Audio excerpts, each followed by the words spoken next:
Rassie Rasmus and the Springboks have just announced the 34-man squad that will be touring the UK to face Scotland, England, and Wales. If you haven't, please hit that subscribe button. Still about 80% of you that watch this channel on a regular basis are not subscribed. Leave this video a like, and as always, leave your opinions of the squad down in the comments. Let's get into it. So before we dive into the squad, the 4 injured players that have been ruled out for the squad are Sasha Fynbou Ngumazulu, Salman Murat, Stephen Kitshoff, and Loot de Jager. So still a little bit of niggles going on around there. Obviously, Sasha is a massive loss. Salman Murat has maybe opened up a spot now for Archie Snyman and another lock that I'm not going to reveal just yet. And then obviously Loot de Jager is still struggling with that shoulder injury. But if we get into this 34-man squad, it's pretty similar to the Rugby Championship, right? Rassie Rasmus hasn't particularly tried anything new or brought in sort of any shock people that haven't been involved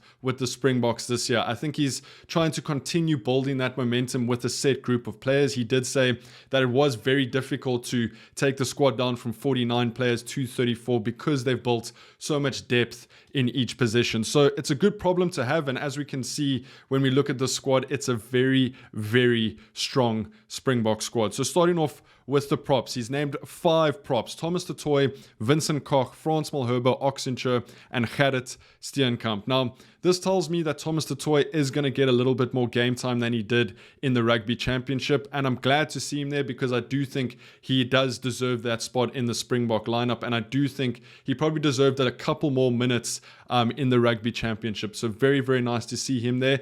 The other one is Gerrit Steenkamp, who has been playing phenomenally well for the Bulls, and maybe a lot of people weren't too sure of what to think about Gerrit Steenkamp in the Rugby Championship, but he definitely proved himself, and he's definitely continuing to prove himself in the URC for the Bulls. So love to see that. And then we have our 3 mainstays: Vincent Koch, Frans Malherbe, and Oxencher. Now, Frans hasn't been involved for the Stormers yet in the URC season, but he is coming back this season, this week for the Stormers. So it's going to be interesting to see how he gets on, but we know what we're going to get from Frans Malherbe. Oxencher has been phenomenal for the Sharks and he was phenomenal for the Springboks back in the Rugby Championship. Probably one of the best props in the world at the moment. And then Vincent Koch, Mr. Incredible, is probably going to come off the bench for France or Ox and sort of provide that impact. I would say we're probably going to start Ox and France, and then the other 3 are going to sort of rotate on the bench. We then move over into the hookers, and no surprises here: Malcolm Marx and Bongiam Bonambe.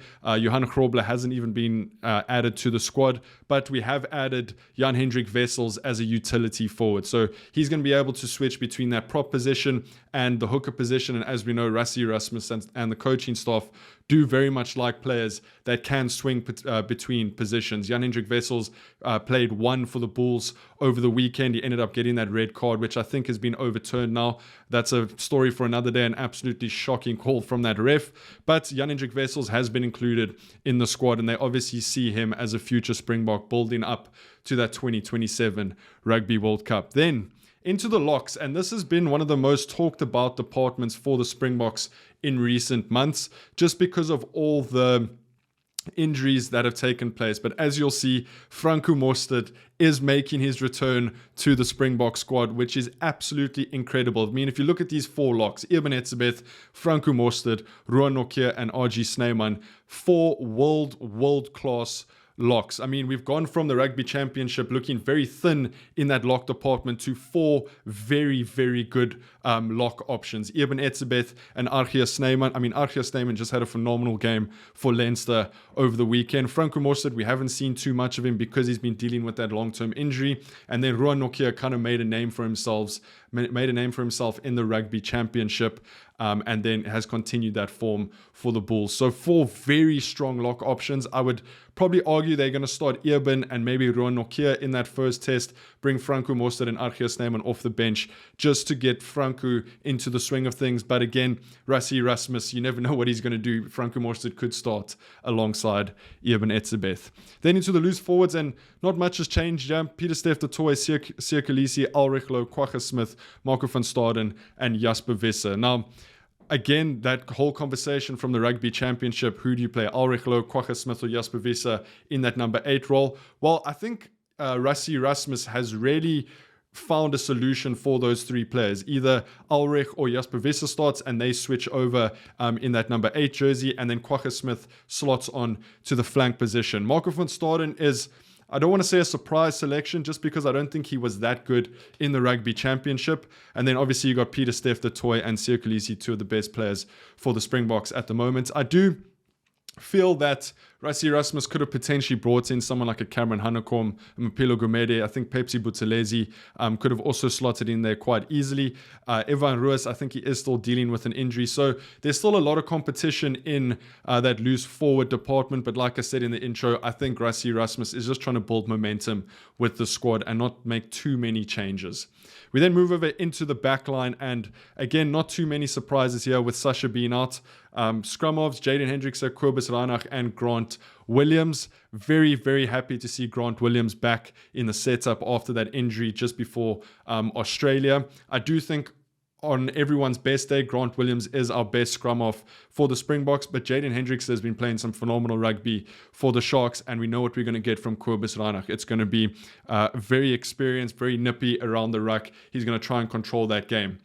Then into the fly-offs, Manie Lebok and Handré Pollard. Now, there's not too many surprises there. Again, I'm going to bring up the conversation of combinations. We saw it in the Rugby Championship that Rassie Erasmus likes to play Kobus Reinach with Handré Pollard, and then either Jaden or Grant with Manie Lebok. So it's going to be interesting to see who they go with against Scotland. We know with Finn Russell at 10, Scotland can be quite dangerous. So I wouldn't be surprised to see Jaden and Manie start, or Grant and Manie start.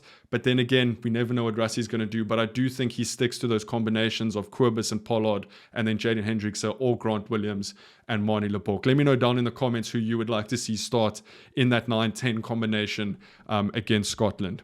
And then for the centres, Lukhanyo Damian Willemse, Andre Esterhuizen, and Jesse Kriel. 4 outstanding centre options. I think Andre Esterhuizen is a very, very good centre on his day, right? He has been playing some good rugby for the Sharks. Gives you a little bit of a different option to Damien de Allende. Yes, Damien can run it straight into the defensive line and get over that gain line, but he has got a very, very good pass. Andre Esterhuizen is more of that guy who's going to get you over that gain line, play very, very direct rugby. And again, it's going to be interesting to see where Lukhanyo fits in. Is he going to play 12? Is he going to play 13? Are they going to put Lukhanyo with Andre Esterhuizen, or Damien de Allende and Jesse Kriel going to be that solid 12-13 combination for the Springboks? So a lot of options in all of the positions and how they sort of connect, and the combinations that we spoke about with the 9 and 10.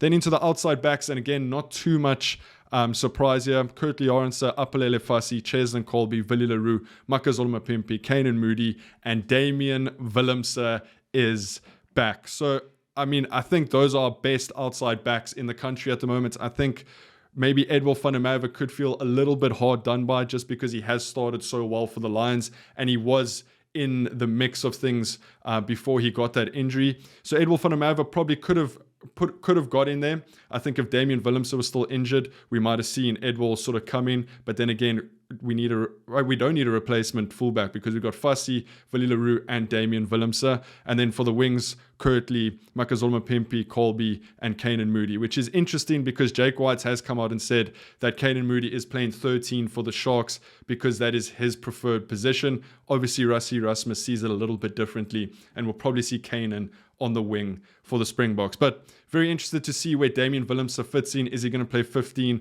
We've spoken about him playing 12. He's just played 10 for the Stormers. So I think Damian will probably be used as that utility back on the bench in that 23-man jersey, just to sort of plug a couple of holes. But I think a very, very experienced side, a lot of options in all the positions. Let me know who your preferred players are in each position. Rassie Erasmus has done it again. Maybe I would have liked to see a little bit more experimentation, like I said, a Cameron Hanekom or someone like that coming in and getting an opportunity to go to the UK and get that experience. But a phenomenal side. If you haven't, hit that subscribe button, leave your opinions down in the comments, leave this video a like, and I'll see you guys in the next one. Take it easy. Peace.